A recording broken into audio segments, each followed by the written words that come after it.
So that's all he would tell me. But something big's going on. So we have to believe that there's something that we have influence. And I take authority that I'm a child of the Most High. I don't, and even with like food I eat, I don't know everything that's in it. So I just say, I rebuke anything that's not to my higher nourishment of my body. And, in Christ's name, or the Most High, or God, or whatever you want to say. But, I can tell you this, there's no way that Jesus wants us to be victims at all. He wants us to be victorious. And we've seen so much dark stuff because why? It's ruled by primarily, there's an illusion that darkness is in control. And they think that, but that's not what I've been told. I'm talking about by him. And so he's told me things that I didn't know that have come to fruition, about the children and the tunnels. He told me that way ahead of time. And I'm like, what are you talking about? It's because he wants me to know that he knows. He's got this, it must come to the light. So people that are watching, and I say to you, Sabrina, and your lovely viewers, and I say this in love, this wickedness, especially hurting children or things of this sort, this must come to the light. Those people, they can still have mercy, but this has to be revealed. Do you understand what I'm saying? The balance is off. And so it has to be, these certain things has to come to the light. So in the meantime, I really limit what I see to keep my vibration high, right? I get up with gratitude. I thank God. I thank Christ. I thank for my breath. I thank for my dog, my Shih Tzu, my nutty Shih Tzu, for my husband, for the people like you. Thank you for giving Sabrina the encouragement to have her podcast, and for others that do that or that have the courage to speak out. And you can speak out. You can speak out boldly, but it's more powerful if you do it in love, because the dark side does not know what to do with that. They don't know what love is. They have a lack of love. So it takes all of us. That's why I support anyone doing this. And the people that maybe they don't, or they're jealous, they're still working through that lower level duality thing. They're still working it out. Some people will get out of that. Some will not. But this is about our journey and being like-minded with those that are like us. And if those that are similar to us, want to help humanity in love, that's great. Those that want to, fight or have war or whatever you want to call it, the trolls of the world, then they're free to do that too.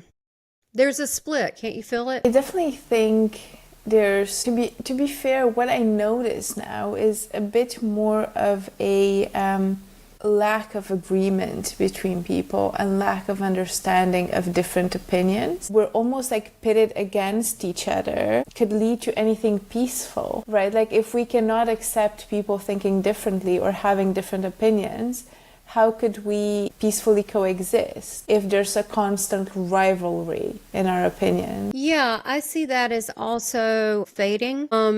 And I'll explain why. When I think pre-show, we were talking about, congratulations on your podcast. And I said, yeah, Jesus told me after doing 15 messages from him on March 22nd, it was my birthday then, from him to people. And then he gave evidence. He gave scripture. I didn't know what it was, but it actually matched up. But anyway, after that, he told me in July, start the Seeking Heaven channel. I was like, what?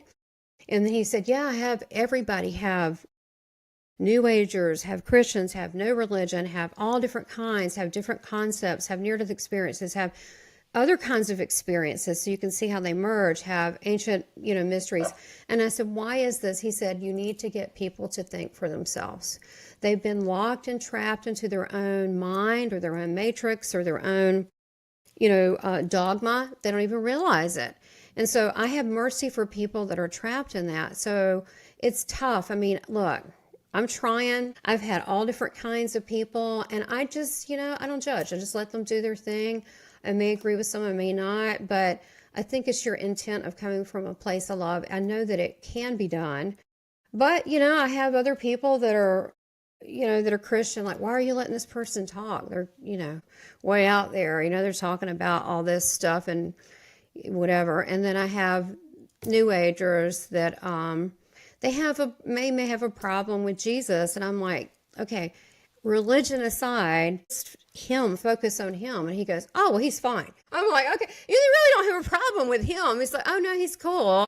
It's just the stuff, the baggage with it, that some people are traumatized by their religion. I was like, I'm so sorry. I find that people are also coming out of trauma. So this is where we need to have grace and mercy. If we expect grace and mercy from God, then we need to give it to people. And I just think a lot of people are hurt right now and they need healing. And honestly, we can do that not just now and through this kind of podcast or my Seeking Heaven channel or yours or others. We can do it when we're meditating or in our sleep time. We're very busy when we sleep. Let me tell you what. We start thinking how much I love the world, and guess what you're doing? You're out there just meeting with people, telling them you love them, helping them out, ministering to them, or whatever you want to call it, healing. So we're connected, and I think this is just runoff. Like when you have a storm and you have debris that runs off, but it won't look like that in a few days. It'll look very pretty. It'll look pretty once again. I think this is just runoff. It's like a little dog that barks a lot. That's all they got is a little bark.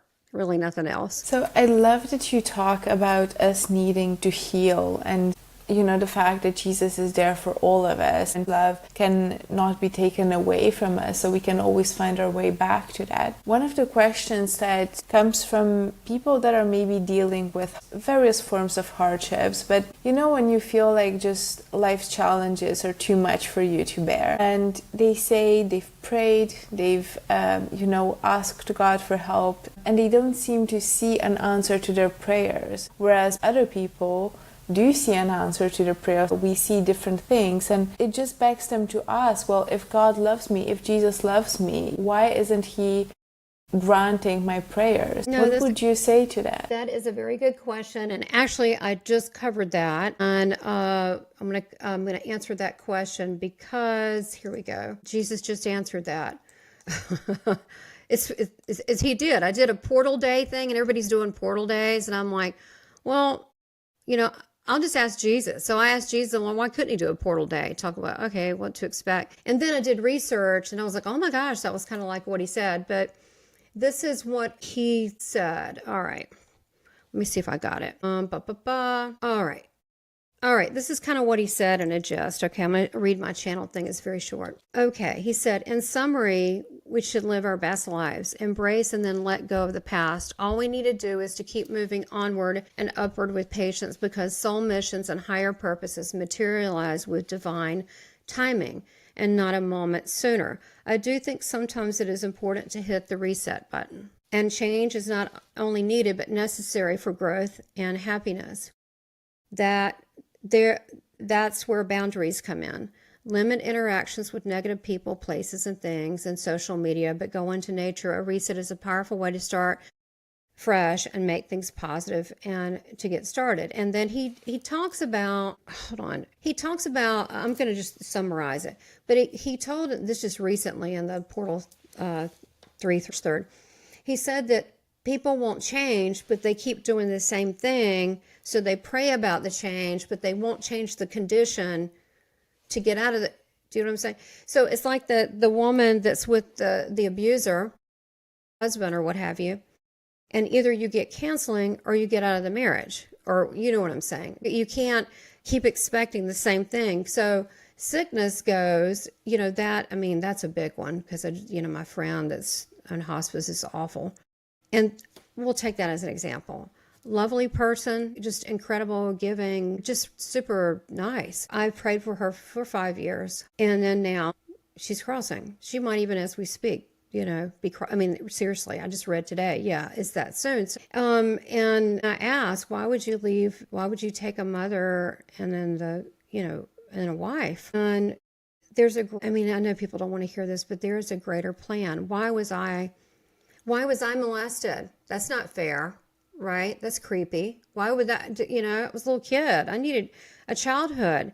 And then, of course, when my stepdad was dying, who was there, toward the end, I was alone in the room and I'm like praying for him. And I said, God, can you believe this? I don't know. That was like me laughing a little bit. I'm like, can you believe this? Like, it's me here. I was like, this is crazy. I'm like, okay. But, we don't die. So why do we have hardships? Because we signed up for planet Earth and it's hard here. I don't know, people don't want to hear that, but I do know this. Being an evidential medium, Again, been talking to them since 3, trained 8 years in the British style because I thought, okay, if I'm going to do this professionally, I want to make sure the accuracy and so forth. All right, so I can tell you this. People that are crossed over have a constant message for people, okay? And that is, live your life fearlessly, go out and do it, give yourself joy because you don't know when it's your time to cross. I also know that life continues because otherwise, why would I be talking to them? Giving me all sorts of evidence about the time you went to a freaking circus and you got some cotton candy stuck in your hair. I mean, why would they be telling me this if their consciousness, right? And could they have gone on too? Yeah, both. It could still happen. Their consciousness and they still go on. I mean, we're pretty big. So we do live forever. And I think that's part of the lie. There is no death. And that if we know that there is no death, then we should live life with fullness and with love. We don't want to have regrets. I think the worst thing than having regrets would be, or let's put it this way, people that don't push it in life and try, they may be bored because they don't try, right? They just accept things in life, their fate. But if you know you tried everything, even if it failed, you can own that. You don't have a life of regret. And so you're not going to please people along the way. The sickness thing, we don't really die. I told Eva, if this is your fate, I'll still talk to you. But prayers matter. And on the other side, the ones that have crossed over, they pray for us here. They do. They pray for us here, and we pray for them there. Above as below, it is only one God for all. So Earth's tough. That's why we need to love each other. I mean, it's just that simple. I find that I have little regard for people that are abusive and cruel to others. And one of the things that I kind of myself been thinking about lately is, this whole Christian thing, forgiveness. Yes, it's important for our souls and for the other person. But no one ever said you got to take abuse. And no one ever said you need to stay in an unhealthy environment. And trust me, Jesus is not a proponent of that. And he is, that is not him. He's actually very bold, okay? He's very outspoken. And he would not be a proponent of that. He would want you to live your best life. But living this world truthfully you have to be tough. But God knew what he was doing when he put us here. We're pretty resilient. So I don't know if that answered your question, but we don't die. So we should go for it. And we should also be kind and loving. We need to honor who we are because God thought a lot of us to be here. He didn't make a mistake. A lot of people think he did, but he did not. So we do have a job. And again, we don't have to carry the whole weight. We just have to do a little part of it, and whatever that little part of it is. But I love how you put it, that love is your compass. That's absolutely beautiful and right. I have a silly little way of looking at things. It's silly. Humor is a good thing. We forget to have humor. Humor is so important. And I use it as a coping mechanism with like the abuse, and people would ask about my family and I'd make a joke and kind of deflect. That was a big thing I did. But then at some point I kind of got to be pretty good with jokes. So that worked out. But I look at things in a silly way. Okay, so they're archetypes. So, you got the archetype of Satan. Okay, let's think. Arrogant, self-absorbed, no mercy, debauchery. You can imagine a lot of drinking, carrying on. Okay, unethical. What would you say? Someone who takes control of everything. All the things, right? And then you look at the side of Jesus. Again, archetype. You look, okay, kind, loving, giving, supportive, long-suffering with you, best friend. So I look at it like, do they have more Jesus attributes? Are they kind, loving, long-suffering? Or are they giving? Or are they just self-absorbed over here and want to do their own thing? Money, sex, this, that, attention. Or are they over here? And I know they're like cartoons, but it works great. Because if you see someone, you go, wow, they got more of this characteristics. This is kind of negative.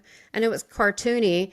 And then you think over here, you're like, well, they're more in this category.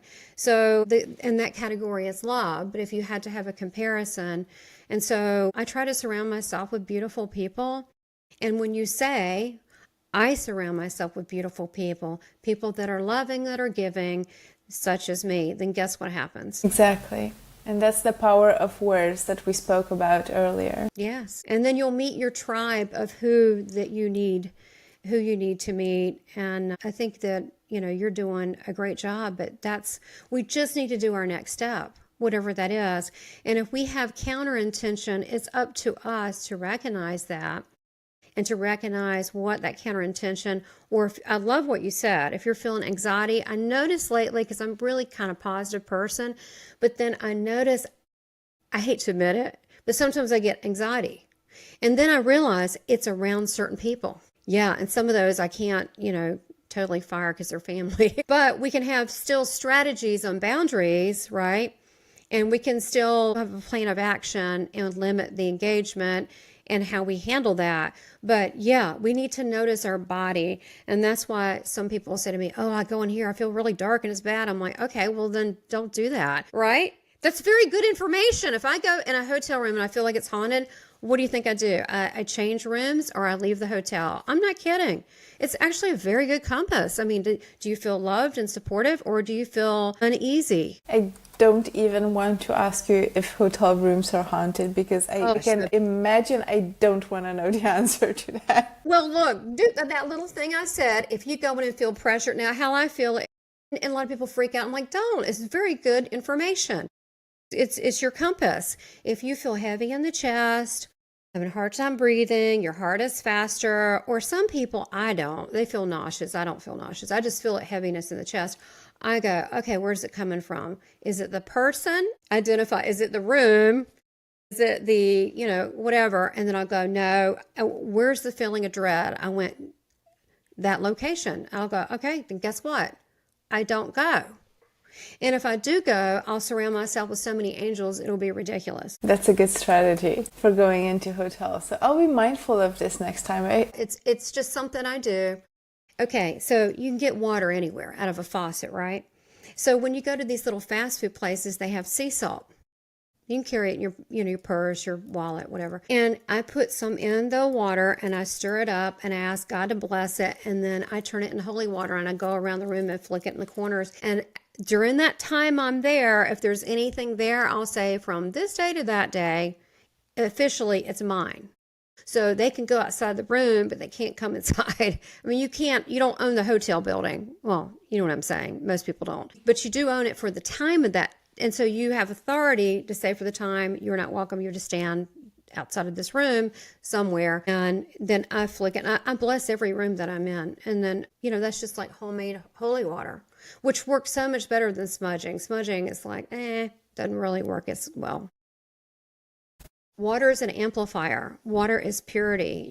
There's so much healing in water. There are whole books on water and the evolution of water and consciousness, and also the beautiful sacred geometry where, you've seen where you speak life to a plant or death. You can speak life to water and drink it and then heal yourself. That's one thing, like if someone has a negative comment to you or that they try to put a label on you or whatever it may be, you can say, I don't receive that. You can just say, I don't receive that. I mean, that's not ugly or mean, but it empowers you, right? Isn't that a good one? That's a good one. You go, yeah, I don't receive that. And just look at them. It will very much intimidate them. So we have to, especially as people that you might call light workers out there, nowhere does it say we need to be walked on like a doormat, but we need to be a shining example, but we can hold our own and be empowered in a very gracious way. That's a very beautiful way of putting it. Yeah, you have a right, I have a right, we all have rights. And I see this all the time with the bad guys, and they're dumping on the nice people. And we can just say, this is not pleasant. We need to change the conversation or whatever. You know what I mean? You can still put it in power without being whatever. Worst scenario, you just leave. Well, thank you. I'm leaving now. And so we forget to do these little things that are empowering, that we can pray all day, but we need to do some of the work. And prayer's good, but we need to do the work. Exactly. Taking action instead of just praying for it. Yeah. And I think the two can go hand in hand. It's not one or the other. That's exactly right. But people forget and they fall victim because they pray all the time, but they're not willing to do it. You know, if you are taking your child to a doctor, or let's say their needs are not being taken care of, and you keep praying about it, why don't you just change the doctor? Yeah, I'm just saying, there's people I find, it's crazy, have lost common sense, right? Common sense. Oh, that makes me feel bad. Well, then just say, yeah, I'm not feeling this. I need to leave now. What, it's common sense. So I think that people need to really own themselves, own their power.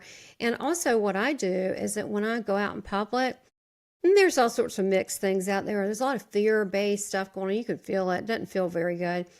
Is that I expand myself from my heart core, and I have it, it's just from my heart, and then it goes through my head, connects me with God, and then I make this big God bubble, and I make it extend really big, and then I go out there, and depending where I'm going, sometimes I'll bring Michael, the archangel, with me, and if I want to be invisible, I'll put a little mirror on the outside, but if I want to shine God's light, I do that.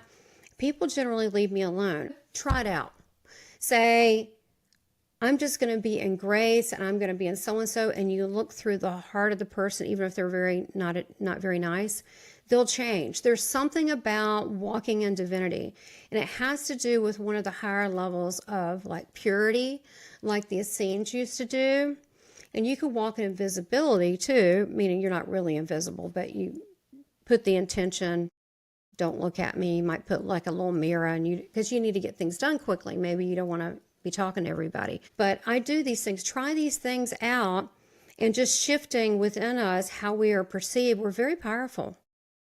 And we can ask God, Jesus, the angels to come close to us and actually walk with us and fill us, and you can feel that power. Let me tell you what, the bad guys, if there's anything truly dark, they see you walking with God and the angels. They generally do not mess with you at all. I'm just going to tell you, they just don't. Why? They're not interested in that.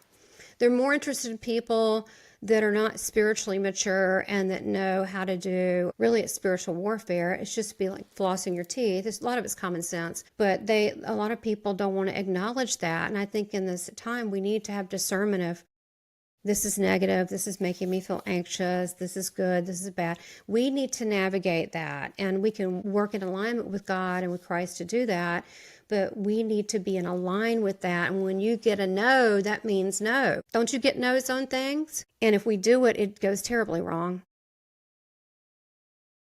Yep. For Yeah, everybody. absolutely. I'm just saying, me too. I mean, because they're trying to help. Yeah. Absolutely. So our angels are always there. I didn't know if you had a question about like the alien thing, or wanted to mention it, or what I think about aliens and near-death experiencers, since I'm in that book coming out with PMH Atwater, Aliens and Near-Death Experiencers, but whatever you want to do. Would you like to? Yeah, I mean, I can touch on it. I know we mentioned it. I won't go too much because it's been so great talking about everything else. And these things are so important, because I just really, it makes me sad to see light workers that are not joyful because they give. And there's users out here, right? So we need to be very cognizant who's a user or who's a giver. And a lot of light workers like myself, we just give all day long, like an ever-ready bunny. And we need to just be really aware of our own energy and throwing pearls to swine, but through people that are like-minded or appreciative or so forth. The alien thing, that was something, you had said to me pre-show that a lot of near-death experiences, they're really worried about coming out. I was as well, because, I have family. It's like, didn't happen. Don't talk about it. Even though I have evidence, I was in a hospital. I mean, I have people that, there's obviously that's evidential. This is another layer. I think that our soul's evolution, as we handle one thing and we come to terms with it, at least somewhat, then the next door opens and it's the next layer. And you go, okay, should I go through this door? And some people don't want to go through the door. But me, thinking I'm led perfectly by God and Christ, I'm like, well, they're showing me a door. I guess I'll go through it. So one of the things that's been frightening, is as a little girl, when my mom, remember that near-death experience when I hit the tree and then mom ran off with this guy. Well, my grandparents had a really nice 10,000 square foot house. Well, my dad, the stepdad at the time, or she was just dating him, lived in a trailer, or for those, caravan, however you want to call it. It was, okay, it was not good, okay, on a dirt road. So here I'm going, no hot meals a day. Now I'm eating hot dogs all the time. And now I'm with a pervert. Mom's working temp jobs. My grandparents don't know where I am. So I start in my mind going, I got to get out of here. I got to get out of here. And so what I did, I mean, we have to look at our contract, what we agreed to. Okay. We got to take some responsibility. Okay. I put a beacon out there, like doo, doo, doo, doo, doo, the bat signal. And what happened was, what I couldn't see in that room for a long time, it was a very tiny room they put me in. It was like almost, it was like a closet. And the window was up kind of high and the bed was up high. It was a very strange little room. And I remember it being so bright, like a football stadium, very lit up, very lit up. And it was super bright. And it was in this trailer park. And then I couldn't remember anything for a long time. And then I knew there was something in the room. I said, oh gosh, it's something creepy. I don't want to see it. So for the longest time I went, I can't face it. Right? Well, you got to think, you're here, you're fine. But I was like, oh, but that's going to open another door. Right? So what I finally saw, and I did actually deep hypnosis, which I don't really need to be deep hypnosis because I kind of remember things pretty quickly because I've had so much past life regression to kind of help me figure out all this early stage stuff that kind of popped up. So I didn't say, oh, let's do other planets. That just kind of came up. But with this, we did this, we ran this specific thing, and I already was seeing it. I was seeing there were mantis people. They were a freaking grasshopper. Okay? I'm just telling you. And they were big. I don't know. Well, as big as the ceiling. They're kind of hunched over. And they were with two little gray things, those with the big eyes, like you'd imagine. The aliens, the little ones. But they were like little human, they were fleshy, but they were robots. Do you know what I mean? They were like they were robots, and they were with them, and I could barely look at this. So I had abilities because I've already, right, at this point, had crossed over three times. And so they saw people that cross over have a different frequency. I can be around someone, they don't, and I can say, have you had a dirty experience? Well, I've always thought so, because I can feel it. Our electrical makeup is different. So if I can feel it, ETs probably can feel it. So here I'm going, help, I got to get out of here.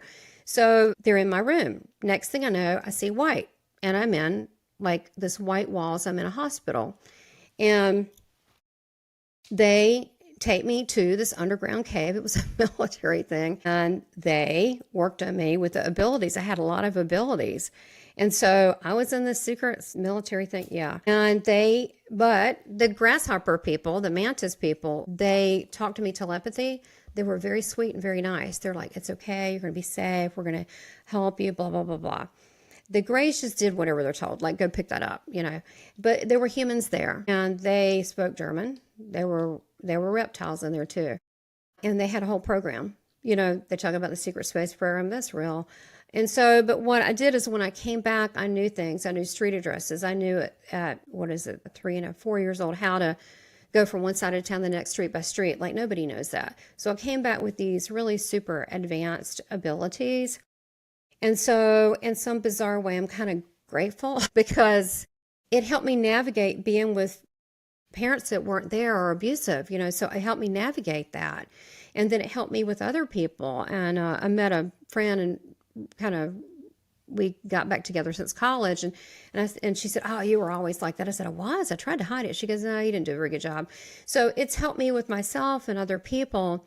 And then now that I've, seen that, and I look at it, is it really abduction? I mean, is it? Because they kind of helped me, and they were very nice to me, honestly. And then at that point, I've seen ships. I've seen UFO ships. I've had more memories come out of technologies come out of things that I shouldn't know about. My husband and I were going to the mountains. This is 2021, and we had the two scissors in the car.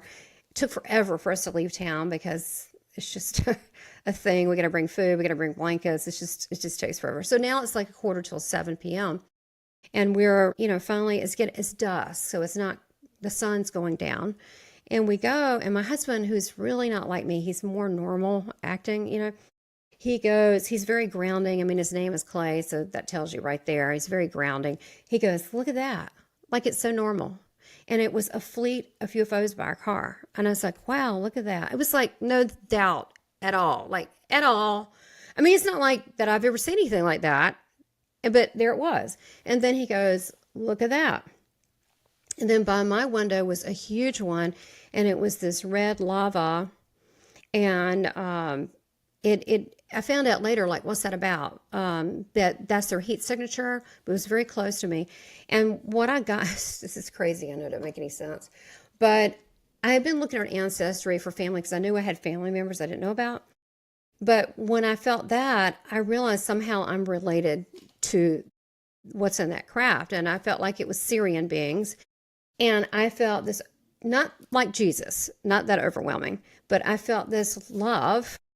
It wasn't Jesus' love, but it was love. And I was like, they're just checking on me. And I was very sad when they went away. It's a very strange thing, like this odd reaction. So I had Mary Rodwell as a guest on my To Get to Heaven channel. And she said, every time someone sees something like this, there's a download. I said, what do you mean a download? She goes, well, they impart something with you. So after that, I could speak multiple light language. I could draw symbols, understand things that I shouldn't. Well, after talking to other near-death experiencers, they have a lot of ET and alien contact. So I tell you, I think my theory, I'm a work in progress too, but I think my theory is this. Because we've crossed over into another veil and dimension of reality, they're kind of out there too. They're not all of them are solid like us. They're more, some of them even appear like angels. We can't see them. Maybe we'd see them in colors, but they're out there too. So they're aware of consciousness. They communicate primarily through telepathy. This is kind of barbaric for them. And so I think as we pass through the veil, we are going, I told you I saw the galaxy and was hanging out there. I mean, that's where they are. I think that we interact. The other thing is when some people come back, they have memory of being on, like I was, the Galactic Federation. It's really changed my viewpoint, and I'm saying that lightly, but I had a whole tour. I was like an ambassador. It was a big thing. That's a whole nother thing. But I think that if you have a traditional dogma or mindset or thought, it's really tough to work that out. Do you know what I'm saying? But then you've got to ask Jesus about it. And he said, there's millions of planets. There's millions of others, and a lot of them look just like you. Not all of them. And I said, really? He said, very few are nefarious and that do dark things. Very few. The majority, they want, they may be different, but he said they want peace and they want peace for all. And I said, okay. But he answers a lot of things. I asked him about the reptiles. I said, what about these reptiles? He said, yeah. He said, they go to every planet. This is what they do. They try to impregnate the women. He said, they try to use this as slave things. They try to take over and use the resources. He said, what they do. He said, we're very aware of that. So he also told me that he works with other planets. And I'm thinking, well, he is who he says he is. I mean, he was like a pretty big deal in heaven. I just got to tell you. There's a rank, there's an order, and his order was pretty high, but he deals with other planets. So it makes you think, if we're consciousness and we're here in this life right now, I don't think we should be fear-based. There's others that are out there as well. And I think they're waiting for us to raise our consciousness for the exact thing you were talking about, like this whole duality and this and that. Like, we can't stand it, right? So they're even higher vibration, and they don't like it at all. So they're kind of waiting for us to grow up a little bit and work together better and find solutions that are more agreeable to everybody before they interface on a mass scale. They are just kind of individually picking up people that are more receptive right now that can understand. I think a lot of stuff we've been fed is very false. On that. And I've also called, when I did the Galactic Origins cruise, I was a speaker, I called a freaking huge, I don't know if you call it a mothership, but it was big with lights. It looked like 3 Ferris wheels hovering above the ocean. And I've got the film on that, in the middle of the Black Ocean. Like, there's nothing that should be there. So, and I heard they're here for you. So they could have invaded us, eons ago. You can see them on caves and the Mayan ruins. They've been around. They're just kind of observing. They're making sure we don't blow each other up. But a lot of near-death experiencers don't talk about this because you're thinking, how does that go with that? Well, in those states of you don't have a body and you're a consciousness, it makes sense you're connecting with other higher forms of consciousness. So people maybe that's struggling through this as a near-death experiencer don't know what to do. The way I do it is say, look, God's got you. It's all good. you're safe. You know what I'm saying? To look at these topics, and you don't have to know all the answers. You can just, okay, well, let me see where this goes. And you come from a place of love. So I don't believe being fearful about necessarily most topics. Do you know what I mean? I think that this is more of that fear-based stuff. I just don't subscribe to it. I love that. And I think that's so important that we do our best to eliminate fear the best we can. Yes. And we are not alone. Our consciousness goes on. It's bigger than we know it. We don't give ourselves enough credit. For eons, we've been told a history that's probably not true. We've been told we're small, we're minute, or we're not very important. Well, we're a creation of God, and we're co-creators. So how can that be? We don't die just by the sake of, look at nature. Look at the cycles. Nature doesn't die. Even when a planet's destroyed, it comes back. It is a rebirth. This is the way of things. We don't. Even if we wanted to. People go, well, I'll be so glad when I'm off this earth. I'm like, yeah, you need to work on things now because you're going to exit exactly where you left off. So you need to keep working on things because you do come back. I do think there's a select few of us, you mentioned early about not coming back to earth. I do think there is an agreement that's going on right now when Jesus said there's a lot of people that's going to leave. I think they are people that are pure in heart and might be considered masters that are leaving. And I don't know why. It's something big's going on in heaven. But it has to do with the shift. And there are others here that like, I'll suck it up. I'll help. I'll be here. It's okay. And there's an agreement ahead of time. But we do continue on with consciousness. I think it's so important to not get caught in this drama. Remember I said that dark layer above the planet? Go right up to that light. Go right to source. And how you do it is that when you're praying or meditating, you just visualize. You know what I do? I'm just going to tell you what I do. I visualize Jesus' face, and then I am there. And sometimes I'll say, Michael, I'll get in a little tube with him, and I'll get Michael in the tube, or I'll get my guardian angel, and I'll say, take me to where my soul needs to learn, and then I'm protected, and then I go. But I don't go to this astral plane and looking above my body. That's weird. Why do I need to do that? I'm going to go right to the good stuff, because the lower level of earth and this realm, that is the archon realm. They're creepy. I don't want to be around them. I have to deal with them. But you know what? You need to be at a point where you can handle that too. Like, yep, not handling it. Nope, not doing it. And so it's, again, intention. But if you think of where your soul needs to be, I want to be in the presence of divine and have God tell me what my next step is, then that's what you'll do. But I think the tube thing works good. At night, I lay down and I get in this big tube. It's like my tube. It's really cute. And then I have my angels with me. And I ask God where I need to go. And then sometimes I'll wake up, remember, and sometimes I don't. That's a great experience. And I think what I'm taking from this is always being very pure about your intention and being very clear on that. I think purity, I think if you drop it to not even a heart, but if you drop it to a soul level, you don't have to know the exact words, but on a soul level, there's a particular reason why you're here. You may not tell people because it's personal. And it may sound hokey. I want to share love with others. It may sound really hokey, so you don't want to say it. But when you drop it to a soul level and say, God, make my life worth something, there is nothing that is going to get in the way of that. I don't care. In your connection to God, legions of demons could try. It's not going to happen. That's what I'm saying. We have authority in God and Christ. It's not easy and it's tough, but that's why we have each other. And we need to remind each other of, as Jesus said to me, be the love you were created to be. Thank you. And you're a joy. I just have really connected to your heart. You're beautiful. And I support you and your message. You're going to do great. And I'm sure people just love you. Okay, connecting to me. So if you want an evidential life path session, I'm very good at what I do. You can go to southernbellmedium.com, and I guess you'll have it below in the description, but it's Southern Bell Medium, and that's Bell, B-E-L-L-E. And you can get a service from me. I read people all over the world. Croatia, New Zealand, Germany, everywhere. All over the world. It works exactly the same. If someone's interested in more, with Starseed services, I have that as well.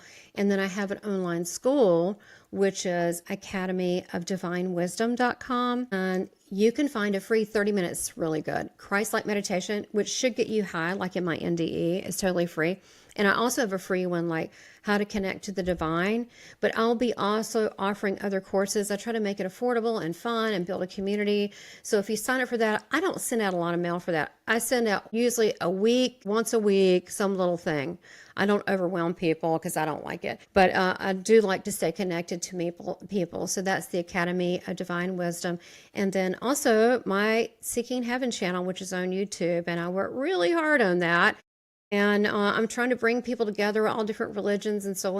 And I mean, so far, it's gone pretty smooth. I say smooth. I mean, on the back end, it takes a lot for me to learn things, technologies, and I've done that. But people, yeah, all different kinds of people. I think that I hear so much that people do want to align their hearts, and they're ready. And I think that's why we're here, to help make this transition smooth. So connect with me. I am a spiritual teacher.